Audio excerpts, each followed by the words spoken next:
لیں پھر آج تیار ہو جائیں، حوالہ دینے جا رہا ہوں میں، سبحان اللہ۔ یہ میرے سامنے کتاب ہے الکنز المدفون۔ دل و دماغ کی آنکھیں کھول لیں، بغلوں کے نیچے بت دے لیا کرتے تھے۔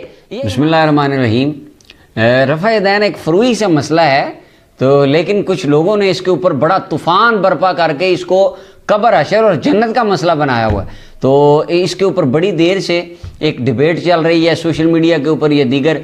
تو اب ایک نیا فرقہ جہلمیون کے پریزیڈنٹ وہ کہتے ہیں دنیا کی کسی کتاب میں دکھا دو کہ یہ کہاں لکھا ہے رفع دین شروع ہوا تھا کہ وہ بغلوں میں بت رکھ کے آتے تھے۔ یہ بغلوں میں بت رکھنے والی بات دنیا کی کسی کتاب میں دکھا دو۔ بچپن سے انہوں نے حنفیوں نے یہ نہیں رٹوایا ہوا تھا کہ بت رکھ کے آتے تھے رفع دین ہوتا تھا۔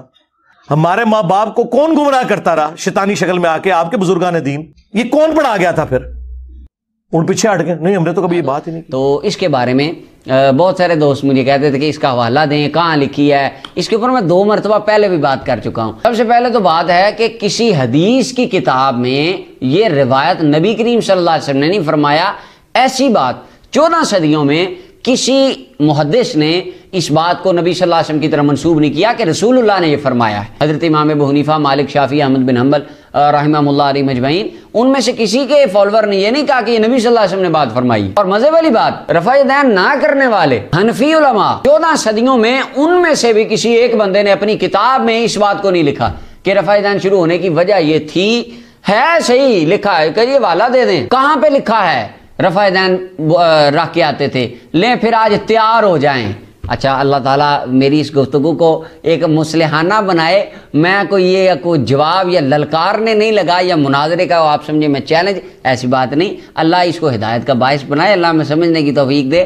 کہتے ہیں ایک ساتھی کی میں نے تقریر سنی، کہنے لگے اگر آپ مجھے دکھا دیں دنیا کی کسی کتاب سے دکھا دیں یہ بغلوں میں بت رکھنے والی بات، میں مذہب بدل دوں گا۔ تو میں ان سے آج اپنی اس ویڈیو کی وساطت سے کہتا ہوں آپ مذہب نہ بدلیں، صرف اپنا شور کم کر لیں، تھوڑا سا بات لکھیے لیں، تیار ہو جائیں، حوالہ دینے جا رہا ہوں میں، سبحان اللہ۔ یہ میرے سامنے کتاب ہے الکنز المدفون والفلک المشحون۔ یہ کتاب ذرا دل و دماغ کی آنکھیں کھول لیں اور اس کتاب کا نقشہ سینے میں جما لیں، سبحان اللہ۔ یہ لکھنے والے کتاب حضرت امام سیدنا جلال الدین السیوطی رحمۃ اللہ علیہ، آج سے تقریباً 533 سال پرانے امام۔ ایک عالم کہنے لگے یہ بتوں والی بات ہے ایک کتاب میں ہے، وہ کتاب صرف بریلی سے ملتی ہے یا دیوبند سے ملتی ہے، یہ تو بریلویوں نے چھپائی اور دیوبندیوں نے، اور دنیا کی کسی کتاب میں اس بات کا وجود ہی نہیں ہے۔ اب دیکھیں میں آج وجود آپ کو دکھا رہا ہوں، یہ یاد کر لیں، دیکھ لیں ذرا غور سے یاد کر لیں، پھر نام پڑھ رہا ہوں۔ کتاب کا نام ہے الکنز المدفون والفلک المشحون، لکھنے والے امام جلال الدین سیوطی رحمۃ اللہ علیہ، 500 سے زیادہ کتابوں کے مصنف، آج سے 533 سال پہلے امام اور اپنے وقت کے مجدد۔ سنن نبی داؤد کے اندر کتاب الملاحم کے چیپٹر کے اندر حدیث نبی علیہ السلام نے فرمایا، 4291 نمبر روایت ہے سنن نبی داؤد کی، نبی علیہ السلام نے فرمایا ان اللہ یبعث لہذہ الامہ، اللہ تعالیٰ اس امت کے لیے ایک شخص کو بھیجتا ہے، علی راسی کل 100 سنۃ، ہر سال 100 سال کے بعد اللہ تعالیٰ ایک شخص کو بھیجتا ہے، یجدد الدین، جو دین کی تجدید کرتا ہے، جس کو مجدد کہا جاتا ہے۔ اور تمام ائمہ کا اتفاق ہے کہ 9ویں صدی ہجری کے مجدد حضرت امام جلال الدین سیوطی رحمۃ اللہ علیہ تھے۔ اور ایک دوست کہنے لگے میں تو نہیں مانتا مجدد، میں نے کہا ٹھیک ہے، نبی علیہ السلام نے فرمایا 100 سال بعد بندہ آتا ہے۔ امام جلال الدین سیوطی کے دور میں اگر یہ مجدد نہیں تھے، ان کے مقابلے میں آپ مجھے بندہ دکھائیں کون مجدد تھا۔ اگر کوئی کسی نے 500 سے زیادہ کتاب اس وقت میں لکھی ہو یا اس کا کام دینی ان سے زیادہ ہو اس ٹائم میں، اگر کوئی ہوگا وہ بھی اہل سنت ہی ہوگا۔ اچھا، مزے والی بات یہ ہے جس امام نے یہ بات لکھی ہے وہ جلال الدین سیوطی ہیں، اور یہ خود شافعی ہیں، رفع دین کرنے والے امام ہیں، سبحان اللہ، خود رفع دین کرنے والا امام یہ بات کر رہا ہے۔ اب امام سیوطی کیا کہتے ہیں؟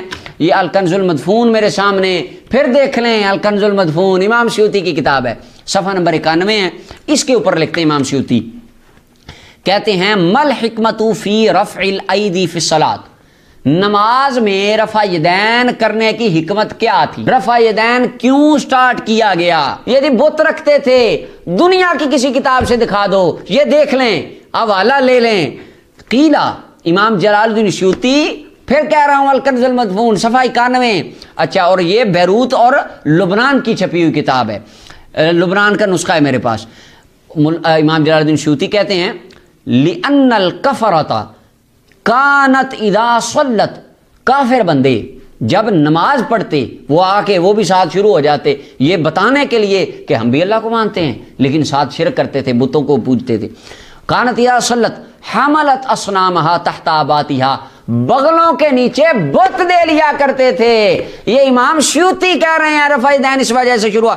فشرع رفع الیدین، رفع یدین کو شروع کیا گیا تبرعا من فعلہم وآلہتہم التی کانوا یعبدونہا، ان کے معبودان باطلہ کی نفی کرنے کے لیے اور ان کے اس کام سے برات کے لیے بار بار نماز میں رفع یدین شروع کیا گیا تاکہ ان کے بت گر کے ٹوٹ جائیں. میں نہیں کہہ رہا، امام جلال الدین سیوطی کہہ رہے ہیں، یہ سیوطی کا قول ہے، امام جلال الدین رحمۃ اللہ علیہ لکھ رہے ہیں. اچھا ایک دوست کہنے لگے پہلی رکعت میں اللہ اکبر کہتے تھے وہ تو تب ہی گر جاتے تھے، تو باقی رفع یدین کیوں ہوتا تھا؟ سر ایک رکعت ہی ہوتی تھی، کوئی دوسری تیسری میں بھی آ کے ملتا تھا کہ نہیں ملتا تھا؟ تو عقل میں اب آخر میں مزید اس پہ بات نہیں کرتا کہ اب جس بندے نے اس بات کو سمجھنا ہوگا اس کے لیے یہ دلیل کافی ہے. آج سے 533 سال پہلے ایک رفع یدین کرنے والا امام اپنی کتاب میں یہ بات لکھ کے گیا کہ آپ نے فرمایا رفع یدین اس وجہ سے شروع ہوا وہ بت رکھتے تھے. اب اس کے اوپر کو بندہ کہ یہ کیسے ہوتا تھا، اور بات یہ ہے کافر بت رکھتے تھے. کہتے نہیں منافق تو مدینے میں تھے. سر کافر لِأَنَّ الْكَفَرَةَ، کافروں کی بات ہو رہی ہے، اور مکہ میں بت تھے، مدینہ میں تو بت ہوتے ہی نہیں تھے. کفار کی بات ہو رہی ہے، مکہ کی بات ہو رہی ہے. اچھا یہ بات حنفیوں نے نہیں لکھی، یہ بات بریلی سے امام رضا خان صاحب رحمۃ اللہ نے لکھی، یہ کسی اور نے نہیں لکھی. ایک رفع یدین کرنے والا امام شافعی کا فالوور اپنی کتاب الکنز المدفون صفحہ 91 کے اوپر یہ بات خود لکھ کے گئے ہیں کہ رفع یدین سٹارٹ اس وجہ سے ہوا تھا وہ بت رکھتے تھے. اگر کسی نے سمجھنا ہو اس کے لیے یہ بات کافی ہے.